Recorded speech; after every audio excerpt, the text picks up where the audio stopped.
이낙연, 이재명, 윤석열, 이재명, 이낙연 삼국지. 오늘 새해 첫날 특별하게 보내드리고 있는 생방송 김진애 도지구쇼 두 번째 이야기는 바로 대통령 선거에 관련된 이야기입니다.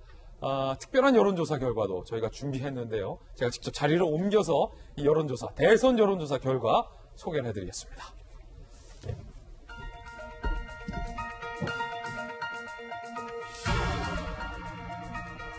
차기 대통령 선거 여론조사 결과 지금 바로 공개하겠습니다. 먼저 동아일보와 리서치가 실시한 차기 대통령 적합도 평가 여론조사 결과 이재명 지사가 24.6%, 이낙연 대표가 19.1%, 윤석열 검찰총장이 18.2%입니다. 그런데 놀랍게도 이 세 후보가 모두 오차 범위 안에 위치하고 있습니다. 그렇기 때문에 이 세 명의 후보가 오차 범위 안에서 누가 이길지 모르는 각축전을 펼치고 있다는 겁니다. 다시 말해서 윤석열, 이낙연, 이재명, 이낙연, 윤석열 이 세 명의 후보가 대통령 한 자리를 두고 굉장히 치열한 접전 양상을 펼치고 있다는 결과입니다. 자, 동아일보 여론조사 결과였고요. 뉴시스가 실시한 여론조사 결과도 준비했습니다. 자, 상당히 흥미로운 것. 순간 사람 얼굴이 바뀌었죠. 윤석열 검찰총장이 25.1%, 이낙연 대표가 20.0%, 이재명 지사가 19.8%의 결과를 받고 있습니다. 그런데 또 흥미로운 건 이 뉴시스의 여론조사 결과에도 윤석열, 이낙연, 이재명 3명의 후보가 모두 다 오차 범위 내에 위치하고 있다는 겁니다. 이재명 기자.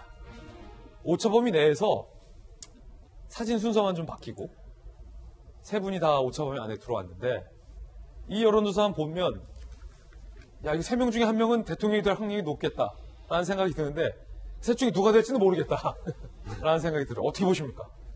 아직 이제 대선이 많이 남았기 때문에 특히나 이제 4월 7일에 있는 서울시장 보궐선거, 부산시장 보궐선거의 영향이 상당히 클 수 있기 때문에 지금 섣불리 예측하기 쉽지 않다. 하지만 지금 현재 상황에서 국민들은 세 사람에게 주목하고 있다는 점 분명해 보입니다. 그러니까 저희가 제목도 삼국지라는 표현을 썼는데 아주 흥미로운 게 있죠. 그러니까 윤석열 검찰총장과 이재명 경기도지사가 순위가 바뀝니다. 완전히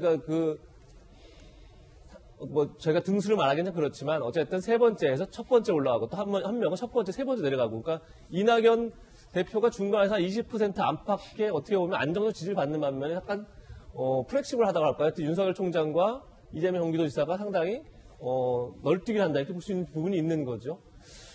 아직까지 봤을 때 윤석열 총장 사실 대선 출마를 선언한 적도 없고 어떻게 보면 정치 행보를 여당 입장에서 정치적 중립적 위반했다 이렇게 얘기를 하지만 행보를 한 적도 없는 거죠. 그런 점에서 지금 일단 야권의 지지층들 사이에서 굉장히 많은 지지가 지금 거기 반영되어 있는 거고 그런 점에서 윤석열 총장이 사실 아직까지 아무런 행보를 하지 않은 상황이기 때문에 나중에 실질적으로 정치 행보를 나섰을 때 그때는 어떤 반응을 보일지는 좀 지켜봐야 된다. 어쨌든 간에 지금 윤석열 총장이 상당히 많은 기대가 몰려있다 이렇게 볼 수 있는 대목이 있는 거고 흥미로운 건 이재명 경기도지사겠죠. 어떻게 보면 현 여권의 핵심 주류라고 할 수 있는 어떤 친문 성향이 있는 지지층으로부터는 상당히 어떻게 보면 약간 거부감이 있다 이렇게 저희가 그런 이제 분석이 많았었는데 그럼에도 불구하고 본인이 어떻게 보면 가장 수위에 올라 있는 그런 여론조사도 있는 반면에 또 그렇지 않은 여론조사도 있다. 그렇다 그러면 앞으로 이재명 경기도지사가 현재 여당 그리고 친문들과 어떤 관계를 맺어갈 것이냐 이런 것들을 앞으로 주목해볼 그런 대목이 아닌가 싶습니다. 예. 자, 이 여론조사 결과는 3자 대결 결과가 아닙니다. 전체 후보들을 대상으로 물은 여론조사 결과에서 그중에 오차 범위 내에서 선두를 달고 있는 3명만 잘라서 보여준 결과입니다. 이 뉴시스 여론조사 결과를 원래 여론조사 데이터로 쫙 한번 들려봤습니다. 물론 저희들이 3% 이상 득표를 받고 있는 사람들만 잘랐고 3% 미만은 잘라냈습니다. 함께 보시죠. 이 여론조사 결과에서 여기까지 3명을 저희가 주목해서 봤다는 겁니다. 보셨던 것처럼 윤석열 25.1, 이낙연 20.0, 이재명 19.8. 그 뒤로 누가 있냐면 안철수 4.4, 홍준표 4.2, 오세훈 3.5. 나머지는 3%의 득표율도 얻지 못해서 중략. 김영주 의원님, 네. 여러 가지 흥미로운 걸 볼 수 있는데 보시면 안철수, 홍준표, 오세훈, 윤석열은 어떻게 보면 보수 진영에서 지지를 받고 있는 위주로 분들이고 이낙연, 이재명 두 분은 민주 진영, 진보 진영에서 지지를 받고 있는 분이다. 앞서서 3명만 놓고 봤을 때는 안 보이던 것들이 이렇게 크게 봤을 때는 몇 가지가 보이는데 어차피 대선은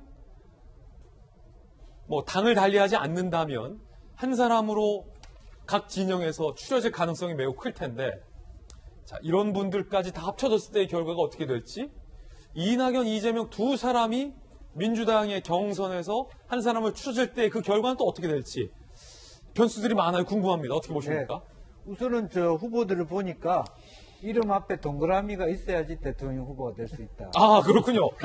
이름 앞에 다 동그라미가 들어가요. 홍준표 후보는 동그라미 2개까지. 그거는 히읗은 동그라미 하나를 쳐야 되나요? 그렇군요. 동그라미 안 들어가 있는 사람은 이번 대선판에 킬 자격이 없다. 이제 그런 부분인데요. 사실 앞서 우리가 나왔습니다만은 야권이 다음 대통령이 돼야 된다는 게 49.5%, 여권이 돼야 된다는 게 36.7%인데 지금 이제 이 모습은 그걸 만들어내지 못하고 있어요. 그게 아마 국민의힘의 고민일 거라고 봅니다. 그러니까 방금 말했습니다만 윤석열 총장도 본인이 최종적으로 나오실지 안 나오실지도 아직 정해지지 않고 있고 이제 그런 의미에서 심지어는 이낙연 이재명 지사조차도 최종 후보가 될 수 있을지도 모르는 상태에서 실제로 전혀 여기에 나타나 있지 않은 후보가 떠오를 가능성도 전혀 없지 않아 있다 그렇게 봅니다.